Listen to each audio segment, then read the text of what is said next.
उपस्थित सज्जन माता बंधु,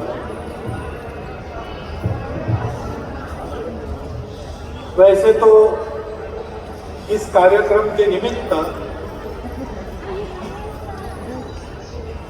समाज को शांति में या आपत्ति में मार्गदर्शन करने वाले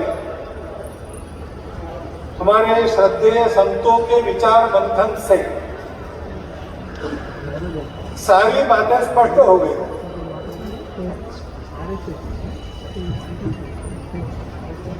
परंतु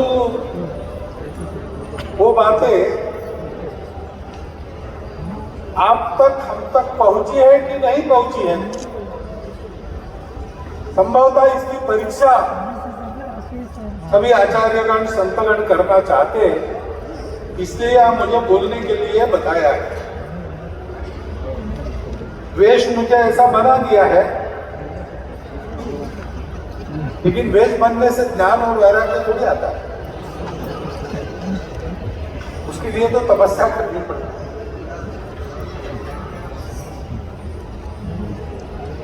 धर्म की रक्षा की बात है, तो धर्म की रक्षा करना है तो क्या रक्षा करनी है। मुझे एक कहानी याद है। एक खरगोश था, जंगल में सोया था, दोपहर अच्छी भरपेट घास खा ली थी और आराम कर रहा। उतने में ताड़ के पेड़ का एक सूखा पत्ता बड़ा होता है, अब सब लोगों ने ताड़ का पेड़ देखा है, वो पेड़ से झटका और नीचे आके खड़का, आवाज हुई। ताड़ का पत्ता बहुत बड़ा होता है, नीचे आता है तो आवाज होती है। तो ये हड़बड़ा के जागा और क्या खड़का क्या गिरा न देखते हुए भागा और एक जगह छुप गया, और फिर वहां से धीरे से मुट्ठी बाहर निकाल कर देखता है तो कुछ नहीं, पेड़ का बड़ा भी हो तो क्या, आखिर सूखा पत्ता ही है, जो नीचे गिरा उसकी आवाज हुई। तो उसको स्वयं पर बहुत ग्लानि हुई कि क्या मैं हूं, इतना सा छोटा सा, कुछ नहीं है मेरे पास। मैं अगर हाथी जैसा बड़ा होता तो इस पेड़ के पत्ते के खड़कने से क्यों डरता। भगवान भी क्या अन्याय करते हैं, सबको कुछ न कुछ दिया है जिससे वो अपनी रक्षा कर सके। अरे कम से कम मुझे हाथी जैसा बना दे तो मुझे किसी को डरने की जरूरत नहीं थी। तो भगवान तो सबकी सुनते हैं, उसकी भी सुन रहे थे। थोड़ा सा स्मितहास से करके उन्होंने तथास्तु कह दिया, तो खरगोश हाथी जितना बन गया। उसको बड़ा आनंद हो गया, किसी को डरने की जरूरत नहीं। नींद हो गई थी, शाम का स्नान करने के लिए, और वहां पर एक तालाब था जंगल का, उसमें गया तो तालाब के किनारे मेंढक थे। उन्होंने कभी ऐसा देखा नहीं था, रूप खरगोश का और आकार हाथी का। तो वो जल में कूदने लगे, तो आवाज आने लगी, तो इसने कहा कि अरे डरो मत, मैं तो वही आपका खरगोश हूं, आज मेरा भगवान की कृपा से आकार बढ़ रहा है, अब किसी को डरने की जरूरत नहीं, इसलिए आनंद से नहाऊंगा। तो मेंढकों ने कहा ठीक है हम तो मान लेते हैं, लेकिन ये जो तुम कह रहे हो डरने की जरूरत नहीं, तो इस तालाब में तो एक मगरमच्छ रहता है, वो पानी में हाथी को भी भारी होता है, तो जरा विचार करके डर गया, वापस लौट गया और फिर सोचने लगा कि क्या फायदा हाथी जैसा आकार, भगवान ने भी क्या मजाक किया हमारे साथ। अरे मगरमच्छ तो भारी, मुझे उसकी जैसी मोटी खाल होती, उस पर कांटे होते तो फिर से भगवान ने हंस के तथास्तु कह दिया। तो हाथी के आकार पर मगरमच्छ जैसी खाल और कांटे आ गए। तो फिर लौटा स्नान करने के लिए, उतने में देखा उसने कि जंगल के सब जानवर भाग रहे हैं। हाथी भी भाग रहा है, शेर भी भाग रहा है, हिरन भी भाग रहा है, चीता भी भाग रहा है। कोई एक दूसरे को खाने की सोच नहीं रहे, सब एक दिशा में भाग रहे। पीछे से बंदर कूद कर आ रहे थे, उन्होंने पूछा बंदरों को क्या हुआ भाई, क्यों भाग रहे हो। उन्होंने कहा जान पे अभी भागो, क्योंकि जो गवाह होता है जंगल का बाइसन, उसका एक झुंड निकला है और सबको रोकते इधर चला आ रहा, तो तुम हट जाओ रास्ते से, नहीं छूटता। तो ये फिर से छूट गया और भगवान को कहने लगा कि ये क्या मेरे साथ मजाक कर रहे हो भगवान, मैं रो रहा हूं, मुझे घबराना पड़ता है सबसे, और आप दे तो रहे हो लेकिन मैं तो घबराना छोड़ ही नहीं पा रहा। तो भगवान ने उसके मन में प्रकट होकर कहा कि ये मूर्ख, तुझे अगर भीति दूर करनी है तो ये मगरमच्छ जैसे कांटे, हाथी जैसा आकार, दांत, नाखून, इसका क्या उपयोग है भैया? तुम्हारे उस छोटे से शरीर में ही एक निर्भय हृदय अगर तुम मांग लेते तो उसे क्षण तुम्हारा धर्म कर देगा।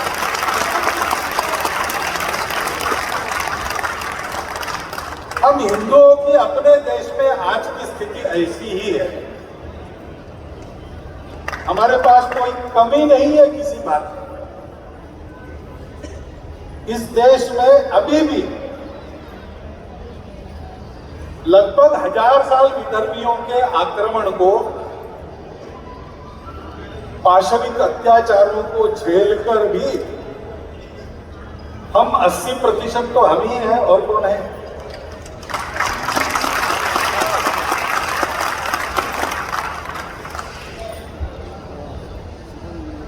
इस देश के शासन को चलाने वाले, इस देश के राजनीतिक दलों को चलाने वाले अधिकांश लोग तो हिंदू ही है, और कौन है?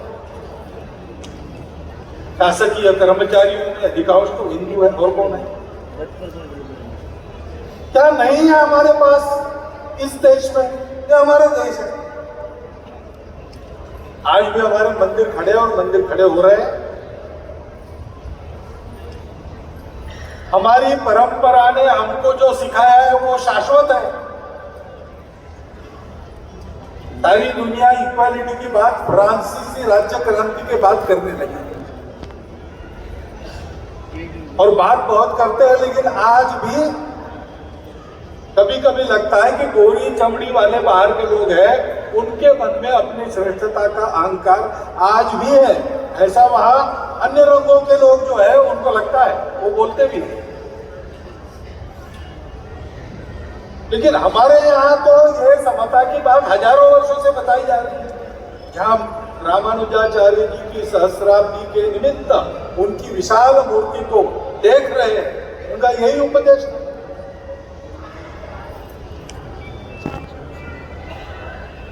तो हमारे पास कमी किस बात की है?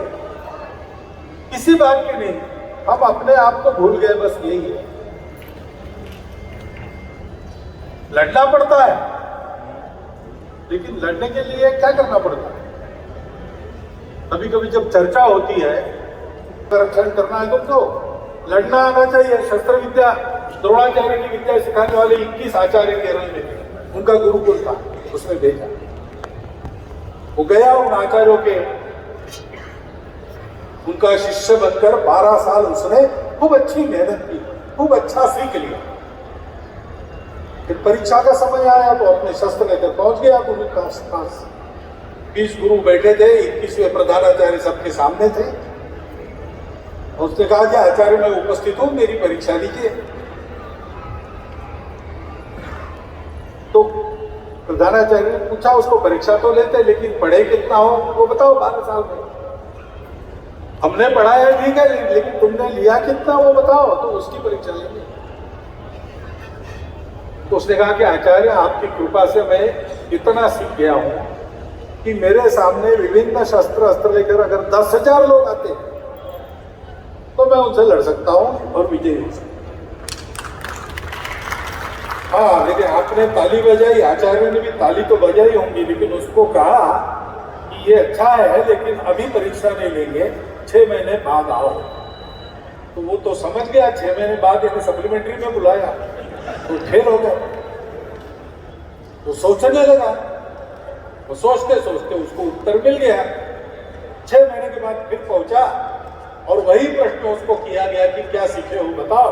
तो उसने कहा कि आचार्य मैं जरा भूल गया था, ठीक से सोचा नहीं था, 10,000 लोगों से तो किसी को नहीं लड़ना पड़ता, विभिन्न अस्त्र शस्त्र लेकर आपको मारने के लिए 10,000 लोग घेर कर भी खड़े हो गए तो भी जो अंदर खड़े हैं उतने ही आपको मार सकते हैं, बाकी लोग तो आपको मार नहीं सकते, उनके शस्त्र आपस में टकरा जाए। तो युद्ध का शास्त्र, अपना परंपरागत शास्त्र जो है वो कहता है कि अधिक से अधिक 27 लोग आपको एक साथ मार सकते हैं। तो उसने कहा कि मैं 27 लोगों से अच्छी तरह लड़ सकता हूं। तो गुरु ने कहा कि तुमको सोचने की दिशा मिल गई है, इसी दिशा में सोचो और 6 महीने के बाद आओ। तो थोड़ा दुख हुआ, लेकिन उनको लगा कि एक क्लू तो मिल गया, इसी दिशा में सोच रहा है। तो सोचते सोचते उसको ध्यान में आया, अगली बार पहुंचा और वही प्रश्न आया तो उसने बताया कि मेरे अहंकार में मैं भूल गया था, 27 लोग मारेंगे जो भी एक साथ। शास्त्र ये कहता है कि एक को रोको, दूसरे को धौस दो, तीसरे को पीटो और चौथे के बगल से घेरे के बाहर हो जाओ, और फिर कभी एक से ज्यादा को सामने पड़ने मत। तो मैं एक से तो बहुत अच्छी तरह लड़ सकता हूं, क्योंकि एक समय एक से ही लड़ना पड़ेगा। तो गुरु ने कहा बस अब तुम तो लगभग पहुंच गए हो, पहुंच जाओ और 6 महीने के बाद आओ। अब क्या गड़बड़ हो गई? तो फिर उसने अंतिम उत्तर, सही उत्तर दिया। उसने गुरु जी को बताया, गुरु जी आपने जो सिखाई मुझे विद्या, तो मारपीट करने के लिए, लड़ने के लिए थोड़ी सिखाई, और मेरा भी किसी से झगड़ा नहीं है, किसी से बैर नहीं है, जैसे अपने हिंदू समाज का है।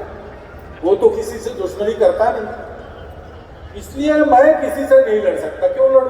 कारण नहीं है कोई लड़ने का, सब मेरे अपने बंधु है, वसुधैव कुटुंबकम है। लेकिन मैं ये जानता हूं कि मैं ऐसा हूं, लेकिन दुनिया सारी ऐसी नहीं है, उसमें दुष्ट लोग हैं।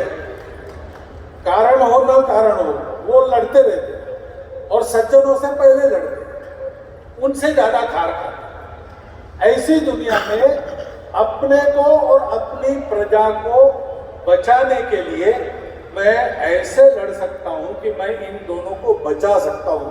मैं लड़ किसी से नहीं सकता, लेकिन इन सबको बचा सकता। तो फिर गुरु ने कहा कि ये तुम्हारा उत्तर सही है, 12 साल से हम देख रहे हो तुम लड़ते कैसे हो, ये ध्यान में रखकर लड़ो तो बाकी काम होगा। हिंदुओं को बस यही करना है। सामर्थ्य हमारे पास ऐसा है कि हमारे सामने खड़े रहने की ताकत किसी की नहीं है। जिनका डर कभी कभी हमारे मन में आ जाता है, और उस डर के मारे कभी कभी हम भी उलझुल बातें कह देते हैं, उल्टी सीधी बातें कर लेते हैं। उन्होंने तो बहुत प्रयास किया, अगर समाप्त तो होना होता हमको तो पिछले 1000 सालों में हम हो जाते, ऐसा नहीं हुआ। जो हमको नष्ट करने तुले थे उनके पैर खोखले हो रहे, और हम तो वैसे के वैसे। आज भी 5000 साल पुराना सनातन धार्मिक जीवन जो भारत का विभिन्न पंथ संप्रदायों से सुसज्जित, सुशोभित, आज भी यहां देखने को मिलता है, वैसा का वैसा देखने को मिलता है। ऐसा कहीं नहीं है।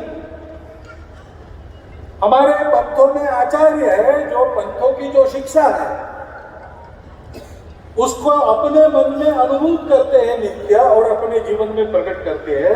ऐसे लोग भारत छोड़कर अन्य देश में किसी के पास नहीं है। साक्षात्कारी महात्मा हमारे पास है। हमारे पास कोई थ्योरी वाली बात नहीं है, आज भी उसका रोज अनुभव करने वाले लोग।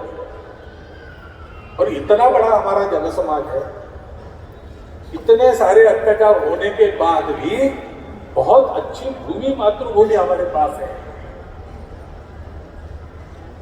हमारे पास प्रचुर खनिज है, प्रचुर संसाधन है। दुनिया का सबसे तरुण देश हम है। हम डर क्यों रहे हैं? तो 2-3 बातें हैं। हम अपने आप को भूल गए, पहली बात तो हम अपने आप को भूल गए, तो हम अपनों को भी भूल गए। इसलिए ये बताना पड़ता है, जिस देश में और सर्वत्र एक ही सत्य का निवास मानते हैं, अस्तित्व की एकता की सारी विविधता है, केवल विविधता में एकता नहीं, ऐसा मानते हैं, उस देश में समता समरसता के लिए आह्वान करना पड़ता है। ऐसा क्यों करना पड़ता है? क्योंकि हम भूल गए। आचार्य संत अपना उपदेश देते हैं, उसके लिए परिश्रम करते, वो अपना काम कर रहे हैं, लेकिन अपने व्यक्तिगत जीवन में, अपने पारिवारिक जीवन में, अपने सामाजिक जीवन में, अपने आजीविका के कार्य में, अपने धर्म जीवन में सबको समान देखना, सबको केवल समान नहीं देखना, सबको आत्मवत देखना, ये हमारी संस्कृति है ना। सब पंथ संप्रदाय, वैदिक अवैदिक सब प्रकार के, शुरू तो एक ही बात से होते हैं भारत के, कि सब कुछ एक से निकला। वो एक चेतन है कि जड़ है, असत से सत होता है कि नहीं होता है, ये दार्शनिक वाद विवाद है। ये सारा करके भवति न भवति होके अंत में रहना कैसे, उसका उपदेश सबका एक है। सनातन परंपरा में शब्द है सत्य, अस्तेय, अपरिग्रह, ब्रह्मचर्य, अहिंसा और तप, शौच, स्वाध्याय, ईश्वर प्रणिधान जो मानते हैं उनके लिए, नहीं मानते हो तो सत्य प्रणिधान तो है ही। तो ये यम नियमात्मक आचरण का उपदेश सबका है और प्रस्थान बिंदु सबका एक है। दार्शनिक दृष्टि से भी हम सब लोग एक समाज है, क्योंकि हमारे यहां इसकी शक्ति नहीं है कि एक ही दर्शन अपना। रुचि वैचित्र्य होता है, किसी को रुजु मार्ग अच्छा लगता है, किसी को कुटिल मार्ग अच्छा लगता है। ऐसे कार्यक्रम में आना, आजकल मुझे अगर कहते आओ तो मैं विचार करता हूं कौन सी ट्रेन जाती है, कौन सी फ्लाइट जाती है। आज से 50 साल पहले अपने मित्रों के साथ अगर ये विचार था कि अमुक अमुक काम के लिए भाग्यनगर जाना है बड़ी संख्या में, तो हम लोग ऐसा विचार करते कि साइकिल से हैदराबाद जाए, साइकिल से भाग्यनगर जाए। क्यों? उस समय वो थी ताकत, और इसलिए उस समय साइकिल का विचार करते। आज साइकिल चलानी तो आती है लेकिन हिम्मत नहीं कर सकता, तो ट्रेन का विचार करता हूँ, बस का विचार करता हूँ, फ्लाइट का विचार करता हूँ। समय कम है तो फ्लाइट से आना पड़ता है। भाई वाहन कौन सा है बात अलग है, रास्ता कौन सा है बात अलग है, गंतव्य कौन सा है वो सबका है। सबको धर्म के मार्ग से मोक्ष की ओर बढ़ना है, उसके लिए अर्थ काम का नियंत्रण है।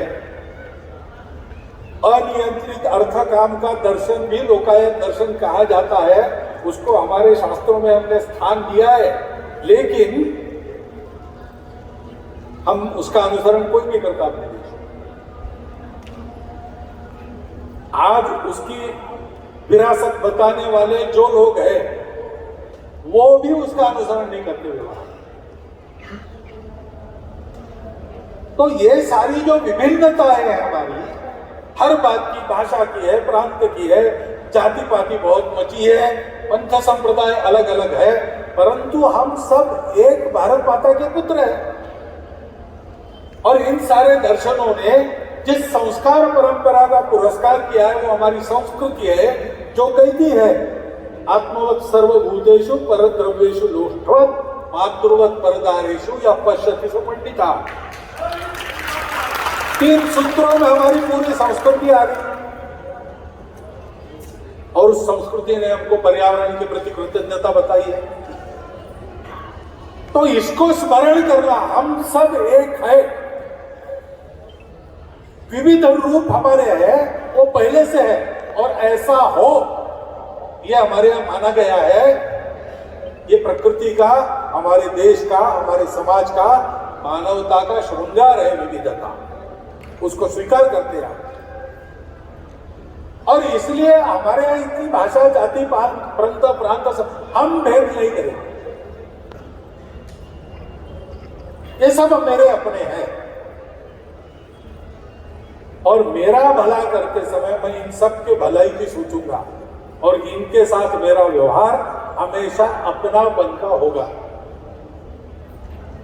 यह आचरण करने की आवश्यकता है। इसका आचरण शुरू करना, एकदम करना संभव ही नहीं होगा आपको, तो शुरू कीजिए। समाज के हर जाति, वर्ग, पंथ, संप्रदाय में अपने मित्र होने चाहिए। समाज के हर जाति वर्ग पंथ संप्रदाय भाषा में मेरे कुटुंब के मित्र कुटुंब होने चाहिए, आने जाने का संबंध होना चाहिए। ये आचरण हमको शुरू करना पड़ेगा।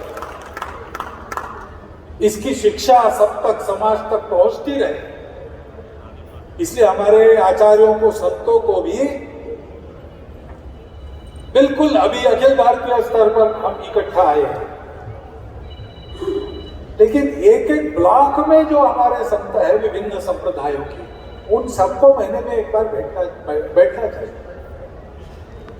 समाज के भलाई के लिए कैसा प्रबोधन करना, इसका विचार करना चाहिए।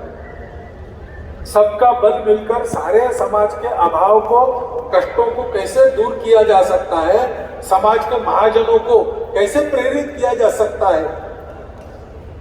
जैसे इतना एक सुंदर प्रेरक स्थान यहां पर बनाने की प्रेरणा स्वामी जी के द्वारा और हमारे दो बंधुओं को मिली जो बैठे अंत में, और ये देखते देखते खड़ा हुआ। लगता तो असंभव सा है, इतनी बड़ी मूर्ति और इतना अच्छा परिसर खड़ा हो, कल्पना असंभव सी लगती, लेकिन हो गई। समाज का बल अनंत है। ऐसे सत्कार्यों की प्रेरणा समाज को देते रहने के लिए खंड स्तर पर हमारे पंथ संप्रदायों के आचार्यों को इकट्ठा बैठना चाहिए। और हम बाकी लोग हमारे अपने परिवार से शुरू करें। हमारे कुटुंब में बैठे हम भी, हफ्ते में एक दिन नियत समय पर शाम को इकट्ठा आए, श्रद्धानुसार भजन करें, बाद में घर में बनाया हुआ, घर के लोगों ने बनाया हुआ रुचिकर स्वास्थ्यकर भोजन आनंद से करें और 2-3 घंटा चर्चा करें। पहली बात है अपनी कुलरीति, हमारे पूर्वज कौन थे, क्या थे, कैसे थे। हमारे पूर्वज यानी हमारे अपने वंश के पूर्वज, ये भी होता है हमारे अपने देश के पूर्वज। इन सबकी रीति क्या थी, हम उसके लायक है कि नहीं। हमारे घर में भाषा भूषा, भवन भजन, भ्रमण भोजन, ये सब उसके अनुरूप होता है कि नहीं। हो सकता है काल सुसंगत कुछ परिवर्तन होंगे, लेकिन उन्हीं मूल्यों पर, उसी दिशा में सोचकर हमारा पहनावा, हमारी भाषा, ये सब होता है कि नहीं। हमारे घर में चित्र लगे हैं, हमारे घर के विवाह की निमंत्रण पत्रिका बनती है, उसमें ये सब प्रतिबिंबित होता है कि नहीं। और दूसरी बात ये सोचना है कि मैं मेरे लिए तो रोज समय देता हूं, काम करता हूं, खर्चा भी करता हूं, अपने कुटुंब के लिए समय देता हूं, खर्चा करता हूं। जिस समाज पर मेरा अस्तित्व अवलंबित है, उसके लिए मैं क्या करता हूं, रोज कितना समय, कितना पैसा।